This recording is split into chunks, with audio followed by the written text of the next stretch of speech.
जय जोहार, जय छत्तीसगढ़, जय सतनाम। दोस्तों स्वागत है मेरे YouTube चैनल में। दोस्तों भारत में जाति व्यवस्था एक कड़वी सच्चाई है। इस जाति व्यवस्था के कारण कुछ विशेष समुदाय विशेष को कहीं न कहीं अपमान, भेदभाव और अमानवीय कृत्य का सामना करना पड़ता है।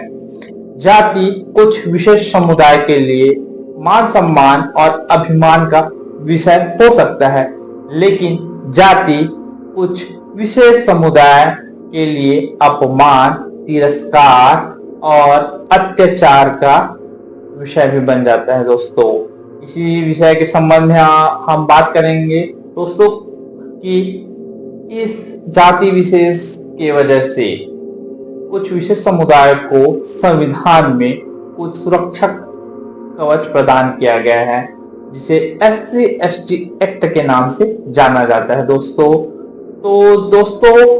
आइए जानते हैं इस SC/ST एक्ट को देने के पीछे क्या उद्देश्य था।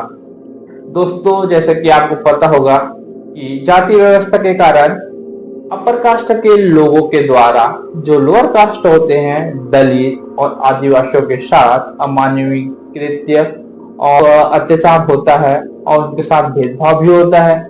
तो उनके साथ जाति के कारण ही उनके साथ भेदभाव किया जाता है, अत्याचार किया जाता है और अमानवीय कृत्य किया जाता है। ये भेदभाव रुके, अत्याचार रुके, इसलिए संविधान में SC/ST एक्ट का प्रावधान किया गया है। दोस्तों आइए जानते हैं SC/ST एक्ट क्या है। अनुसूचित जाति और अनुसूचित जनजाति अत्याचार निवारण अधिनियम 1989। भारत में अनुसूचित जाति और अनुसूचित जनजाति समुदायों के खिलाफ भेदभाव, अत्याचार और हिंसा को रोकने के लिए बनाया गया है। एक महत्वपूर्ण कानून है। इसे 11 सितंबर 1989 को पारित किया गया और 30 जनवरी 1990 से पूरे भारत, जम्मू कश्मीर को छोड़कर लागू किया गया। इस कानून का मुख्य उद्देश्य इन समुदायों के लोगों को सामाजिक, आर्थिक और सांस्कृतिक रूप से सशक्त बनाना और उनके खिलाफ होने वाले अपराधों को रोकना है।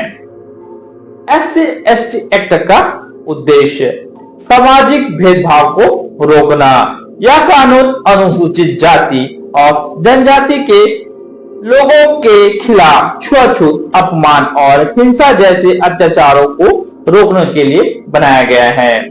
न्याय सुनिश्चित करना, पीड़ितों को त्वरित न्याय और मुआवजा प्रदान करना, दुरुपयोग को नियंत्रित करना। कानून का दुरुपयोग रोकने के लिए कुछ प्रावधानों में संशोधन भी किए गए हैं।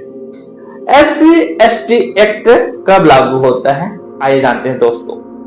यह कानून तब लागू होगा जब कोई व्यक्ति जानबूझकर अनुसूचित जाति या जनजाति के लोगों के खिलाफ कार्य करता है। जैसे कि पहला है जातिगत अपमान, सार्वजनिक स्थान पर जाति के आधार पर अपमान करना या गाली देना। दूसरा है हिंसा या शारीरिक नुकसान, मारपीट, यौन उत्पीड़न या जान से मारने की धमकी। तीसरा है सामाजिक बहिष्कार, SC/ST समुदाय के लोगों को मंदिर, कुएं या अन्य सार्वजनिक स्थानों पर प्रवेश से रोकना। आर्थिक शोषण, उनकी जमीन हड़पना या जबरन मजदूरी करवाना। पांचवा है अन्य अपराध, जैसे उनकी संपत्ति को नुकसान पहुंचाना या सामाजिक प्रतिष्ठा को ठेस पहुंचाना। तो दोस्तों ये सब कार्य है। अगर ये सब चीज होगा तो SC/ST एक्ट लगाया जा सकता है। इसमें कुछ ध्यान देने योग्य बातें हैं। सुप्रीम कोर्ट ने स्पष्ट किया है कि अपराध तब तक इस एक्ट के तहत नहीं आएगा जब तक कि वह जातिगत आधार पर जानबूझकर किया गया हो। उदाहरण के लिए यदि अपमान या हिंसा में जाति का उल्लेख नहीं है तो यह SC/ST एक्ट के दायरे में नहीं आया गया। SC/ST एक्ट की मुख्य धाराएं कौन कौन सी? तो है इसमें है धारा 3, विभिन्न प्रकार के अत्याचारों को परिभाषित करती है, जैसे अपमान, हिंसा या सामाजिक बहिष्कार। धारा 4, लोक सेवकों द्वारा इस कानून के तहत कर्तव्यों की उपेक्षा करने पर दंड का प्रावधान।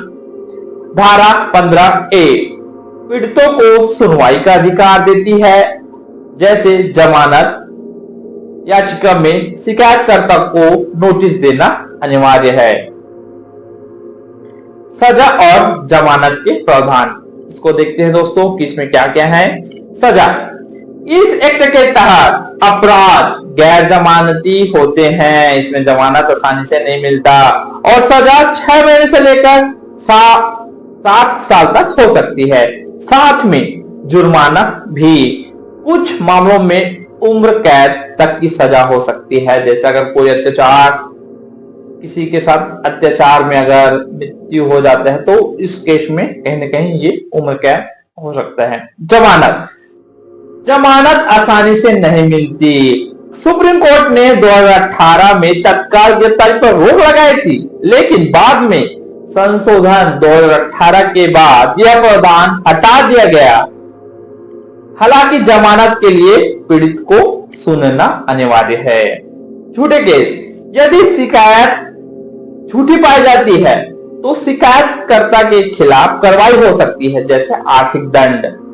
इसमें होता है ना दोस्तों कि अगर कोई पर्सनली दुश्मनी निकालने के लिए अगर झूठे मुकदमा कर देते हैं, तो अगर ये जो लगाया गया अपराध अगर झूठा साबित होता है तो आपको आर्थिक दंड देना पड़ सकता है।